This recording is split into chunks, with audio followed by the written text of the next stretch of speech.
ونستعينه ونستغفره ونؤمن به ونتوكل عليه ونعوذ بالله من شرور أنفسنا ومن سيئات أعمالنا من يهده الله فلا مضل له ومن يضلله فلا هادي له ونشهد أن لا إله إلا الله وحده لا شريك له ونشهد أن سيدنا ومولانا محمدا عبده ورسوله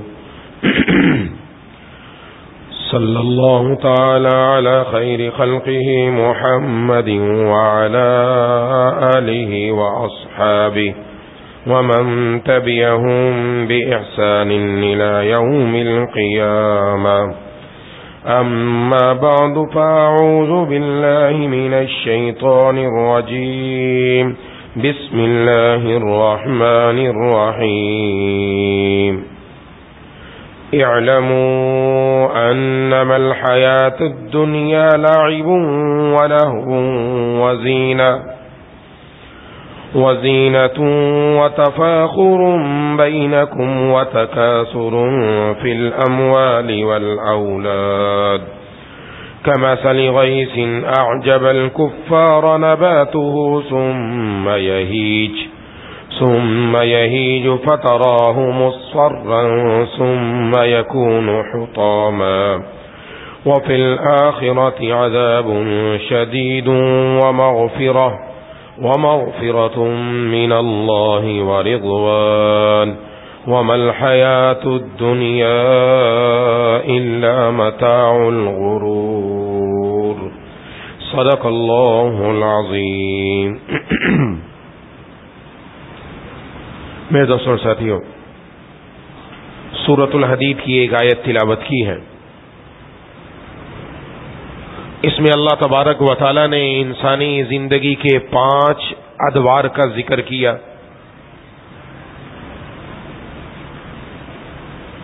اور ان 5 دوروں کو ذکر کرنے کے بعد ہمیں بڑی ایک اہم بات سمجھائی. ارشاد فرمایا اعلموا، جان لو، انما الحیات الدنیا لعب ولہو، دنیا کی زندگی کھیل اور تماشا ہے، وزینہ اور بناؤ سنگار ہے، وتفاخر بینکم اور آپس میں ایک دوسرے پر بڑائیاں کرنی ہے، فخر کرنا ہے، وتکاثر فی الاموال والاولاد اور مال اور اولاد کی زیادتی ڈھونڈنی ہے. یہ اللہ تبارک و تعالیٰ نے انسانی زندگی کے 5 ادوار کا ذکر کیا. پہلا دور ہوتا ہے لعب ولہو. انسان جب دنیا میں آتا ہے، ایک چھوٹا بچہ ہے، بچپن میں اس کو کھیل کا شوق ہوتا ہے. کھیل کی 2 قسمیں ہیں. ایک کھیل وہ جس میں ہار جیت ہوتی ہے، ایک کھیل وہ جس میں کوئی ہار جیت نہیں. چھوٹا بچہ اپنا دل لبھاتا ہے چھوٹی چھوٹی چیزوں سے، کھلونوں سے. یہ ایک زندگی کا بڑا عرصہ اس میں گزرتا ہے. اور وہی کھیل انسان کی اس وقت اس بچے کی پوری دنیا کی متاع ہوتی ہے. اگر کسی بچے سے آپ اس کا کھلونا چھین لے تو اس کو یوں لگتا ہے میری ساری زندگی کی پونجی چھین لی. رونے لگتا ہے اور چلاتا ہے کہ مجھے واپس دو. وہ اس کھلونے کو اپنا سب کچھ سمجھتا ہے. یہ انسان کی زندگی کا پہلا دور ہے. اس میں کوئی ہار جیت نہیں ہے، لیکن اس کے ساتھ دل لبھاتا ہے. تھوڑا سا بڑا ہوتا ہے، شعور آتا ہے، اب ایسا کھیل کھیلتا ہے کہ جس میں ہار جیت ہو. دوسروں کے ساتھ کھیل کود میں یہ ہار گیا، یہ جیت گیا. اب اس کھیل کو وہ اپنا حصہ سمجھتا ہے. وہ عمر ہوتی ہے بچے کی 8 سال 9 سال 10 سال. یہ اگر اس وقت بچے کو کہا جائے وہ جو بچپن میں جب یہ گود میں ہوتا تھا اس وقت اس کو جو کھلونا دیا جاتا تھا جس کو ہلاتا تھا آواز آتی تھی بیٹا یہ تیرا کھلونا لے لے 8 سال کی عمر میں، کا بچہ سمجھا ہے مجھے؟ یہ تو فضول چیز ہے، یہ میرے پاس کیوں لاتے ہو؟ وہ جو بچپن میں جس کھیل سے اس نے اپنا دل لگایا، آج اس کو سمجھتا ہے فضول ہے، چھوڑ دیا، چلو دوسری کھیل لے لی۔ ہار جیت، کرکٹ، فٹ بال، 10 گیمیں اور ہیں جس کے انسان اس کے اندر لگ جاتا ہے، غفلت میں چل رہا ہے۔ تیسرا دور آتا ہے وزینہ، بناؤ سنگار کی فکر ہو جاتی ہے۔ 15 16 سال 17 سال یہ دور آتا ہے، اب اس کو کھیل کود کی اتنی فکر نہیں، بناؤ سنگار کی فکر ہوتی ہے۔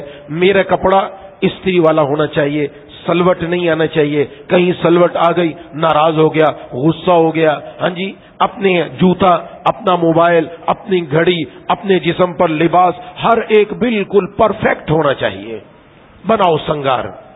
بعض بچوں کو دیکھتے ہیں، نوجوانوں کو، چل بھی رہا ہو نا، کوئی گاڑی اگر کھڑی ہے اس کا شیشہ کھول کر دیکھتا ہے کہ میں کیسا لگ رہا ہوں، جیب سے کنگھی نکالی، ذرا بالوں کو سیدھا کر لوں میں اپنے۔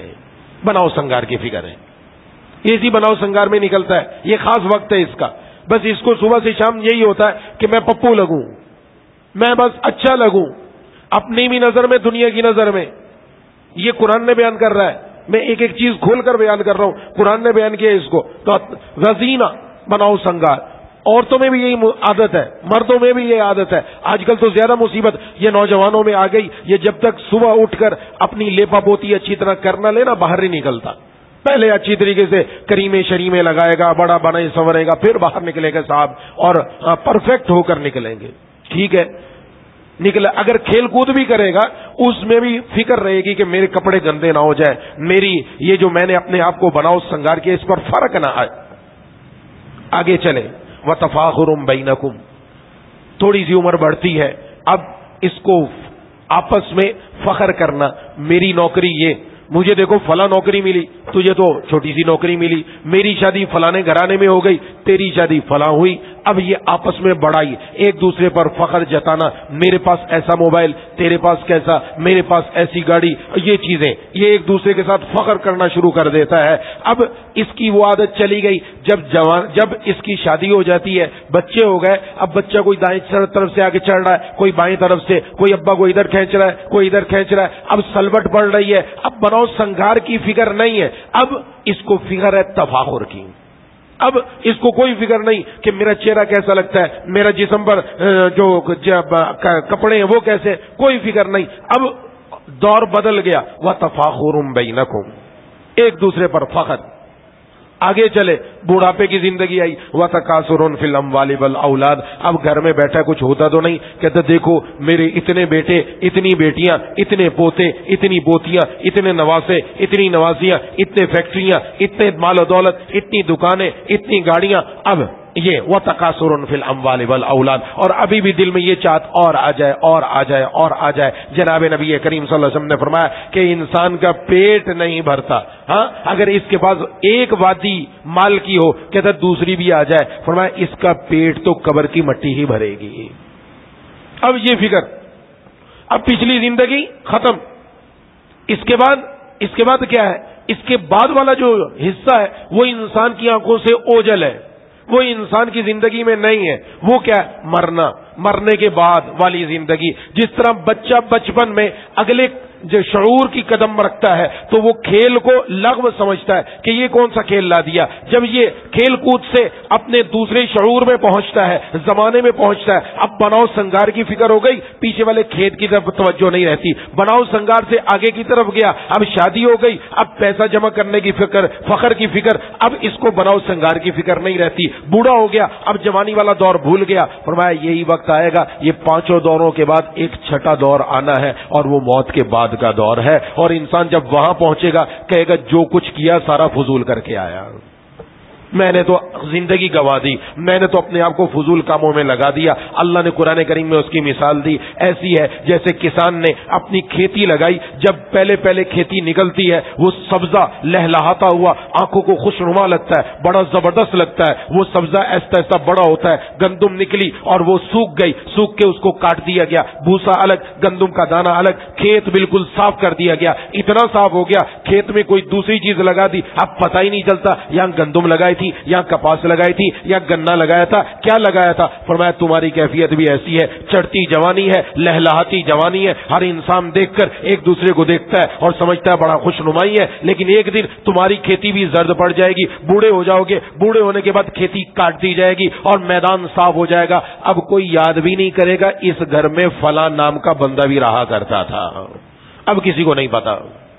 فلاں صاحب بھی تھے, وہ فیکٹری کے مالک بھی تھے, فلاں آدمی تھا جو اس گھر کا مالک تھا, نہ سب بھول بھال گیا. اب دنیا دوسرے بندے کو جانتی ہے جو اب فیکٹری کا مالک ہے, جو اب فیکٹری چلا رہا ہے, جو اب گھر کا مالک ہے. لیکن ایک دن آنا ہے, اس نے بھی جانا ہے تو تیسرے نے آ جانا ہے. اس کی جگہ اللہ تعالیٰ توجہ کرا رہے ہیں کہ یہ دنیا تمہاری زندگی, دنیا کے جو 5 ادوار ہیں, ان ادوار کے اندر انسان نے اپنی جو کچھ دل میں جو کچھ تھا اس کو سامنے رکھا, لیکن مرنے کے بعد کچھ کام نہ آیا, وہاں تو صرف اللہ کی فرما برداری کام آئے گی.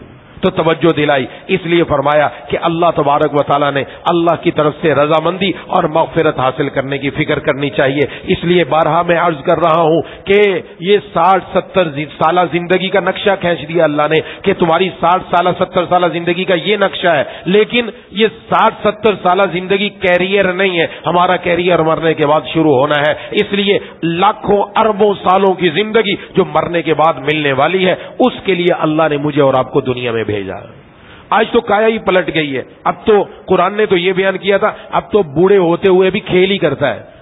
بوڑھا 50 سال کا بھی ہو جائے گا نا, 50 سال والے بھی بزرگ ہیں, آپس میں کرکٹ کھیلتے ہیں. ہاں جی, ان کا کرکٹ کا شوق ہی نہیں پڑتا. 20 سال ہو جائے 30 سال ہو جائے, یہ کرکٹ کا شوق ہی پورا نہیں ہوتا. یہ کھیل کھیل کھیل کھیل کھیل غفلت غفلت غفلت. اور رمضان کی ان راتوں کے اندر جن راتوں میں رب کے سامنے آ کر جھکنا, رب کے سامنے آہوزاری, اشکباری, بے قراری, اللہ کو منانا, ان راتوں میں بھی یہ کرکٹ کی شوق کے اندر اپنا شوق پورا کر رہا ہے. پب جی کھیل میں لگا پڑا ہے, اپنے موبائل کے اندر گیموں کا سکور پورا ہو رہا ہے. یہ کھیل دماغ پر اتنا سوار ہو گیا, اب تو دوسری چیز ہی گئی, اب مال کمانا بھی گیا, سب کچھ گیا. صاحب گھر میں ہی بیٹھے کہ گھر میں پیسہ آتا رہے, میں گیمیں کھیلتا رہوں. اور بعض لوگ ایسے جو گیمیں کھیل کھیل کے سکور پورا کر کے پیسہ کما رہے. کہا جی میرے پاس دو لوگوں نے اور بھی کہا تو میری گیم بھی کھیل لیا کر, میرے پیسے بھی تو حاصل کر لیا کر, آدھے تو رکھ لیا کر, آدھے مجھے دیکھ لیا کر. سبحان اللہ, کیا بندے کی شان ہے. اللہ نے دنیا میں اس کام کے لیے میرے دوستوں پیدا کیا تھا کہ کھیل کود کرتے جاؤ اور دنیا کماتے جاؤ, پھر دنیا سے چلے جاؤ. ارے اس کام کے لیے نہیں آئے, ہم تو آئے تھے اپنی آخرت کی کھیتی لگانے کے لیے, آخرت میں محلات بنوانے کے لیے, رب تعالیٰ سے اپنی مغفرت حاصل کرنے کے لیے, جہنم سے آزادی کا پروانہ لینے کے لیے. علامہ رومی رحمہ اللہ نے لکھا ہے, ایک بادشاہ نے دوسرے بادشاہ کے قلعے پر حملہ کر دیا. جیسے قلعہ آپ نے دیکھا ہوگا ہمارے حیدرآباد کا پرانا قلعہ یہ ایسا ہوتا ہے, دیواریں بڑی بڑی اونچی کہ یہاں سے باہر سے کوئی بندہ اندر نہیں جا سکتا, اور قلعے کی جو بڑی دیواریں, اوپر دیواروں کے اوپر سپاہی کھڑے ہوتے ہیں, وہاں سے وہ تیر اندازی کرتے, مارتے. تو ایک بادشاہ نے دوسرے بادشاہ پر چڑھائی کی تو اس کے قلعے کا محاصرہ کر لیا. لڑائی دو بدو جاری رہی, لیکن اب کیسے شکست دیں اس قلعے والے کو.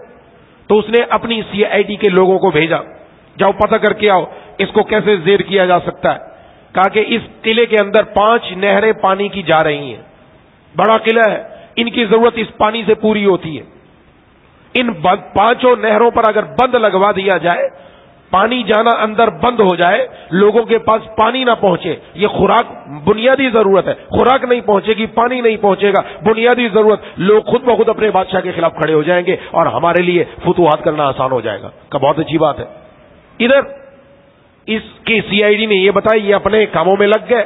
ادھر بادشاہ کا ایک وزیر تھا جس نے بادشاہ سے عرض کیا. بادشاہ سلامت سمجھدار تھا, سمجھدار, دانشمند, لیکن یاد رکھیے جب انسان کہ آنکھوں پر دنیا کی رنگینیاں چھا جاتی ہیں تو سمجھ والی بات بھی سمجھ میں نہیں آتی, عقل والی بات بھی عقل میں نہیں آتی, وہ سمجھ میں نہیں آتی کہ کیسے سمجھیں گے. اس کو بھی علامہ رومی رحمہ اللہ نے بڑے پیارے قصے سے بیان کیا. فرمایا ہے کہ شاہ محمود کے زمانے میں ڈاکوؤں کا راج تھا, ڈاکو قابو میں نہیں آ رہے تھے, آئے روز چوریاں ہوتی, لوگوں کا نقصان ہوتا, بادشاہ بڑا پریشان, کس طرح قابو کیا جائے. شاہ محمود کی عادت تھی رات کو لباس بدل کر, بھیس بدل کر باہر چکر لگاتا, لوگوں کے احوال معلوم کرتا. اس وقت یہ میڈیا کا دور تو تھا نہیں, ہر ایک پہچان لے کہ یہ بادشاہ ہے, یہ فلانا ہے, کسی کو پتہ ہی نہیں چلتا. اس لیے وہ رات کو باہر دیکھا کرتا تھا، اگر کوئی ضرورت مند ہے اس کی ضرورت پوری کروا دوں، کسی کا مسئلہ ہے مسئلہ حل کروا دوں۔ ایک دن یہ باہر نکلا، محل چکر لگاتے لگاتے شہر سے کچھ دور اس کو آگ جلتی ہوئی نظر آئی۔ اس نے سمجھا شاید وہاں پر کچھ لوگ آئے ہوں، قافلہ آیا ہو، مسافر آئے ہوں، وہ شہر میں نہیں آئے کہ رات کا وقت ہے، شہر کے باہر ٹھہر جاتے ہیں، صبح ہوگی تو ہم شہر کے اندر آ جائیں گے۔ اس نے کہا جا کر دیکھتا ہوں شاید ضرورت ہو۔ وہاں پہنچا، وہاں دیکھا کہ چند لوگ آگ کے ارد گرد بیٹھے ہوئے ہیں، یہ بھی وہاں جا کے بیٹھ گیا۔ جب وہاں جا کے بیٹھ گیا، بات چیت شروع ہوئی، تو یہ بات چیت جب سننے لگا تو پتا چلا یہی ڈاکو ہیں جو ڈاکوؤں کی منصوبہ بندی کر رہے ہیں۔ انہوں نے سمجھا یہ رات کے وقت کون آئے گا شہر سے باہر، یہ بھی کوئی چور اچکا ہوگا، یہ بھی کوئی ہمارا ساتھی ہی ہوگا، چوری کرنے کے لیے نکلا ہوگا۔ انہوں نے بھی اس کو کچھ نہ سمجھا، سب بیٹھ گئے، گپ شپ شروع ہو گئی۔ ہر ایک نے اپنا اپنا داؤ بتایا کہ میرے پاس کیا داؤ ہے، میرے پاس کیا ہتھیار ہے، میں کس طرح چوری کر سکتا ہوں۔ ایک چور نے کہا کہ میں کتے کی زبان سمجھتا ہوں۔ کتے کی زبان کا کیسے سمجھتا ہے؟ کہ وہ بھونکتا ہے تو مجھے پتہ چل جاتا ہے کتا کیا بول رہا ہے۔ کہا اچھا ٹھیک ہے، تیرے پاس ہوگا، تجھے ہنر ہے تیرا، ہو سکتا ہے سمجھتا ہو، ٹھیک ہے۔ دوسرے سے بولا تمہارے پاس کیا ہنر ہے؟ اس نے کہا میرے پاس ہنر ایسا ہے، میں زمین سونگ کر بتاتا ہوں کہ خزانہ یہاں دفن ہے۔ پہلے دور کے اندر خزانہ زمین میں دفن کیا جاتا تھا، یہ لاکر واکر کا سسٹم ہوتا نہیں تھا، زمین میں دفن کیا جاتا تھا اور پھر بھونکتے زور زمین سے نکالا جاتا تھا، خاص نشانیاں ہوتی تھی۔ کہ میں سونگ کر بتاتا ہوں یہاں خزانہ دفن ہے، وہاں سے خزانہ نکال سکتے ہیں۔ کہا واہ بڑا ہنر ہے آپ کے پاس۔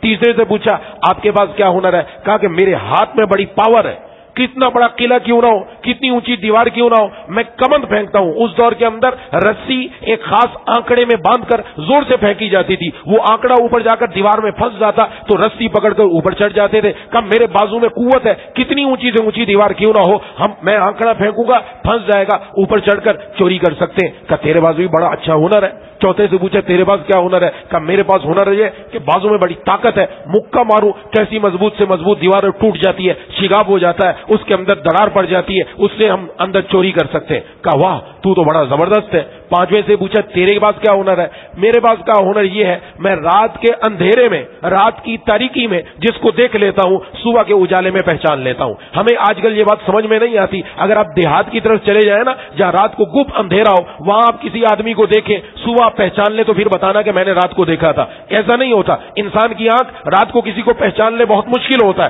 صبح اجالے میں تو ہر کوئی پہچانے گا، رات کے اندر بعض آنکھوں میں اللہ نے یہ تاثیر رکھی ہے۔ اس نے کہا تیرے پاس بھی بڑا ہنر ہے۔ آگے کون بیٹھا تھا؟ بادشاہ۔ کہ آپ کے پاس کیا ہنر ہے؟ کہ میرے پاس ہنر یہ ہے کوئی آدمی پھانسی کے پھندے پر چڑھ جائے، بادشاہ آرڈر کر دے اس کو پھانسی کے پھندے پر چڑھا دیا جائے، میں اپنی داڑھی ہلاتا ہوں اس کو پھانسی کے پھندے سے اتار دیا جاتا ہے، چھوڑ دیا جاتا ہے۔ کہ واہ واہ واہ واہ، یہ سب سے بڑا ہنر ہے۔ آپ کے پاس تو ایسا ہنر ہے، ہم میں سے ہم سب فیل، آپ بڑھیا۔ جب آپ کے پاس ایسا ہنر ہے تو کیوں نہ آج بادشاہ کے محل میں چوری کی جائے۔ فیصلہ ہو گیا، آپس میں گپ شپ ہوئی کہ ٹھیک ہے بادشاہ کے محل میں چوری کریں۔ بادشاہ کے محل میں چوری کرنے کے لیے نکل گئے۔ ایک ایک بات یاد رکھنے کی ہے کہ علامہ رومی رحمہ اللہ ایک ایک بات میں بڑا کچھ سمجھا رہے ہیں۔ کہ راستے میں جا رہے تھے، کتا بھونکا تو اس نے کہا ہاں بھائی بتا، تو کہتا تھا میں کتے کی آواز سمجھتا ہوں۔ کہ کتا کہہ رہا ہے آج بادشاہ بھی تمہارے ساتھ ہے، بادشاہ بھی تمہارے ساتھ ہے۔ کہ پاگل ہو گیا، بادشاہ اپنے محل میں سو رہا ہوگا، بڑا آیا کتوں کی آواز سمجھنے والا۔ یہ علامہ رومی رحمہ اللہ فرماتے ہیں آنکھوں پر چوری، آنکھوں پر پیسہ، آنکھوں پر خزانہ اتنا آ گیا کہ سچی بات بھی اب ان کو سچی نہیں لگتی، سچی بات بھی نہیں سمجھی۔ کہ نہیں چھوڑ تو، چلے گئے بادشاہ کے اس محل تک جس نے اپنا آنکڑا پھینکنا تھا پھینکا، اوپر چڑھے، اوپر چڑھ کر اندر پہنچے، جو دیوار توڑتا تھا اس نے مکہ مارا، دیوار ٹوٹی، اندر پہنچ گئے اور اندر جہاں خزانہ دفن ہوتا ہے وہاں جا کر ایک نے سونگ کر بتایا یہاں خزانہ دفن ہے، وہاں سے مٹی کھودی، خزانہ نکال کر باہر آئے، آ کر سب نے تقسیم کیا کہ سب 6 کے اندر تقسیم کر دیا اور تقسیم کر کے ہر ایک اپنے گھر روانہ۔ بادشاہ نے دیکھ لیا کون سے علاقے میں جا رہے ہیں، کس بستی میں رہتے ہیں، کس علاقے میں رہتے ہیں، کس محلے میں رہتے ہیں، ایک ایک کو دیکھا، یہ اس گھر میں گیا، یہ اس گھر میں گیا، یہ اس گھر میں، یہ اس گھر میں گیا، بس کام ہو گیا۔ صبح بادشاہ بیدار ہوا، اپنے دربار میں آ کر لگایا، اپنے بندوں کو حکم دیا سپاہیوں کو جاؤ یہ 5 بندوں کو پکڑو، سیدھا لا کے سولی پہ لٹکاؤ، آج پھانسی پہ لٹکاؤ۔ بڑے پریشان تھے، بس کسی کے گواہی کی ضرورت نہیں، میں خود دیکھ رہا تھا۔ علامہ رومی رحمہ اللہ فرماتے ہیں بندہ جب کوئی گناہ کر رہا ہوتا ہے اللہ اس کو دیکھ رہا ہوتا ہے۔ بادشاہ نے نہیں پکڑا، اللہ بھی نہیں پکڑتے، چھوڑ دیتے ہیں، شاید میرا بندہ میرے در پر آ جائے، شاید میری طرف پلٹ کر آ جائے۔ اللہ ہر وقت ساتھ ہے، وَهُوَ مَعَكُمْ أَيْنَمَا كُنْتُمْ، تم جہاں بھی ہو وہ تمہارے ساتھ ہے، تنہائیوں کے اندر ہو، کمروں کے دروازے بند کر لو، اکیلے چلے جاؤ کہ کوئی دیکھنے والا نہ ہو، کوئی کیمرے کی آنکھ نہ ہو، لیکن جو کرتا ہے تو چھپ کے اہل جہاں سے، جو کرتا ہے تو چھپ کے اہل جہاں سے، کوئی دیکھتا ہے تجھے آسمان سے۔ یہ دل میں رکھو، ہر وقت اللہ ساتھ ہے تمہارا۔ بادشاہ کا آرڈر دیا، لگاؤ، وہ پانچوں آرام سے مزے سے سو رہے تھے، آج تو بڑا ہاتھ مارا ہے، آج جاگنے کی کیا ضرورت ہے۔ اچانک پولیس پہنچی، پانچوں کو پکڑا، ہکا بکا رہ گئے، ہوا کہ ہمارے ساتھ، اور سیدھے لاتے ہی پھانسی کے پھندے کی طرف لے گئے اور کہا لٹکاؤ سب کو ایک ایک کر کے۔ اب وہ جو یہ کہتا تھا نا کہ میں رات کے اندھیرے میں جس کو دیکھ لوں دن کے اجالے میں پہچان لیتا ہوں، وہ کبھی ہنستا ہے کبھی روتا ہے۔ اب کہا تجھے کیا ہو گیا، ادھر پھانسی کے پھندے پر لگنا ہے، ہنس رہا ہے، رونے کا مقام ہے۔ کہا روتا تو اس لیے وہ پھانسی کا پھندا نظر آ رہا ہے، ہنستا اس لیے ہوں، یہ رات جو بندہ چھٹا اپنے ساتھ تھا یہی بادشاہ تھا، اس کو میں نے پہچان لیا، یہ رات میں نے اسی کو دیکھا تھا، یہی بندہ ہے۔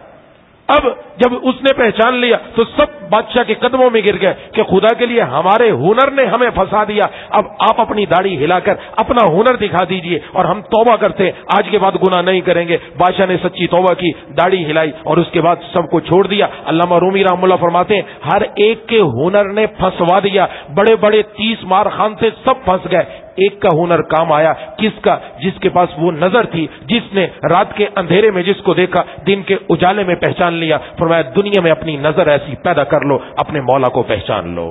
ہر ہنر بیکار ہے، ہر ہنر بیکار ہے، دنیا کا ہنر وہ کام آئے گا کہ دنیا میں اپنے رب کو پہچان لیا۔ وما خلقت الجن والانس الا لیعبدون، اے لیعرفون، انسانوں اور جنوں کی پیدائش کا مقصد اپنے رب کی معرفت، اپنے رب کی پہچان ہے کہ بندہ اپنے رب کو پہچان لیا جس نے، اس کی دنیا بھی بن گئی اور آخرت بھی بن گئی۔ تو اس لیے اس طرف آنے جب انسان کے سامنے حقیقت و حال واضح ہو جائے تو پھر پتہ چلتا ہے دل کی آنکھ، یہ ظاہر کی آنکھ ہے، ایک دل کی آنکھ ہے، دل کی آنکھ کھلے گی تو کام بنے گا۔ تو بہرحال بادشاہ کے وزیر نے کہا کہ میں آپ کو مشورہ دیتا ہوں کہ کنواں کھدواؤ، ایک کنواں کھدوا لو محل کے اندر۔ کا کنواں کھدوانے کی کیا ضرورت ہے، 5 نہریں باہر سے آ رہی ہیں نا، کا ہو سکتا ہے ضرورت پڑ جائے، کہ رہنے دو، کنواں نہیں کھدواتے، ہمارے پانی کا انتظام موجود ہے۔ اور جب باہر والے نے پانی پر بند لگایا اور پانی اندر آنا بند ہوا، اندر کی قوم چلائی چیخی، اپنی بادشاہ کے خلاف ہو گئی، یہاں تک کہ مجبور ہو کے دروازہ کھولنا پڑا، یہ لوگ حملہ آور ہوئے اور کامیاب ہو گئے۔ علامہ رومی رحمہ اللہ فرماتے ہیں اس سے سبق سیکھو، ہمارے جسم کے اندر 5 دریا ہیں جن سے ہم مزہ حاصل کرتے ہیں۔ ایک آنکھوں کا دریا ہے، ایک زبان کا دریا ہے، ایک ناک کا دریا ہے، ایک کانوں کا دریا ہے، ایک ہاتھ کا دریا ہے۔ انسان زبان سے چکھ کر ذائقہ حاصل کرتا ہے، انسان ناک سے سونگھ کر خوشبو اور بو کو پہچانتا ہے، انسان اپنی آنکھ سے دیکھ کر لذت درآمد کرتا ہے، چاہے اچھی کرے، چاہے بری کرے، چاہے نیک کرے، چاہے گناہ کرے، چاہے کعبۃ اللہ کو دیکھ کر اپنے دل میں سرور حاصل کرے، رب کے قرآن کو دیکھ کر سرور حاصل کرے، یا خدا نخواستہ گندی اور ننگی فلمیں دیکھ کر گندگی اپنے اندر لے جائے۔ کانوں سے اندر لذت لیتا ہے، کانوں سے رب کا قرآن سن کر، حضور کی حدیث سن کر، دین کی بات سن کر دل میں سرور آتا ہے، یا خدا نخواستہ کانوں سے گانے سن کر دل میں لذت لے۔ ہاتھ ہے، ہاتھ چھو کر یہ بھی لذت حاصل کرتا ہے، یہ بھی مزہ حاصل کرتا ہے۔ فرمایا یہ 5 دریا ہے، ان سے انسان جب تک زندہ ہے فرمایا انسان اپنے اندر لذت حاصل کرتا ہے۔ فرمایا جب تک ان سے حاصل کر رہا ہے، ان کے جانے سے پہلے اپنے دل کے اندر اللہ کی محبت کا کنواں کھدوا لو۔ جب یہ 5 دریا بند ہو جائیں گے تو تمہارے دل میں اللہ کی محبت کا موتی روشن ہو جائے گا، وہی جا کر تمہارے کام آئے گا۔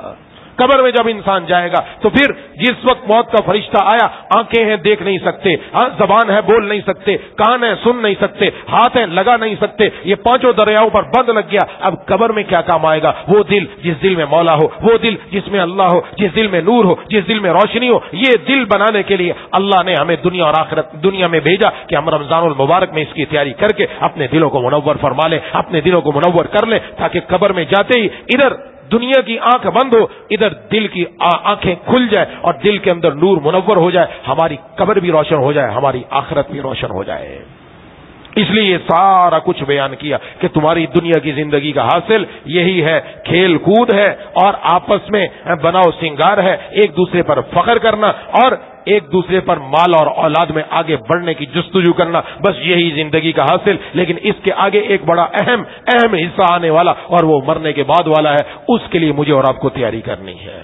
یہ موقع اللہ نے مجھے اور آپ کو عطا فرمایا. الحمدللہ اللہ نے توفیق دی, مسجد میں آئے, رب نے توفیق دی, الحمدللہ رمضان کے روزے رکھے, تراویح ادا کی, اعتکاف میں بیٹھے. بہت سارے لوگ الحمدللہ لیلۃ القدر کی راتوں میں جاگ کر اپنے رب کو منا رہے ہیں. الحمدللہ جن کو اللہ توفیق دے رہے ہیں الحمدللہ سب مبارکباد کے قابل. لیکن یہ صرف اب تک نہ رہے, بلکہ یہ دل ایسا بن جائے, رمضان بھی گزر جائے تو بھی مولا سے وہی تعلق, تو بھی اللہ سے وہی تعلق, تو بھی مسجد سے وہی تعلق, تو بھی نمازوں سے وہی تعلق, تو بھی قرآن سے وہی تعلق, تو بھی اللہ تعالیٰ کے دین سے وہی تعلق. رمضان گزرنے کے بعد بھی ہماری زندگی رمضان جیسی رہے گی تو انشاءاللہ موت عید جیسی اللہ نصیب فرمائیں گے.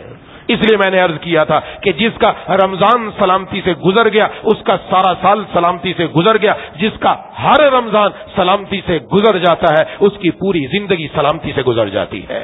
رب تعالیٰ نے مجھے اور آپ کو موقع دیا, اس لیے ابھی چند دن باقی, ان میں رب کو منا کر اللہ کو راضی کریں, اپنے دلوں کو منور کریں, اپنے دلوں میں نور لائیں, اپنے دلوں کو روشن کریں. اللہ سے سچی توبہ کر کے, اللہ کے قرآن سے دل لگا کر تلاوت کر کے دلوں کا زنگ اترے گا. رب تعالیٰ اپنی کرم نوازی فرمائیں گے. دعا ہے کہ اللہ تعالیٰ مجھے اور آپ کو ان باتوں پر عمل کرنے کی توفیق عطا فرمائے. وآخر دعوانا الحمدللہ رب العالمین. بسم اللہ الرحمن الرحیم. الحمدللہ رب العالمین الرحمن الرحیم مالک یوم الدین. ایاک نعبد و ایاک نستعین. اهدنا الصراط المستقیم صراط الذین انعمت علیہم غیر المغضوب علیہم ولا الضالین. اللهم صل على سيدنا مولانا محمد وعلى آل سيدنا مولانا محمد وبارک وسلم. یا الہ العالمین یا ارحم الراحمین کرم نوازی فرما دیجئے, مہربانی فرما دیجئے, یا اللہ رحم فرما دیجئے. یا الہ العالمین یا ارحم الراحمین معاف کر دیجئے, معاف کر دیجئے, معاف کر دیجئے. مولا کریم الہ العالمین اے ارحم الراحمین, ماہ مبارک یا اللہ رخصت ہونے والا ہے.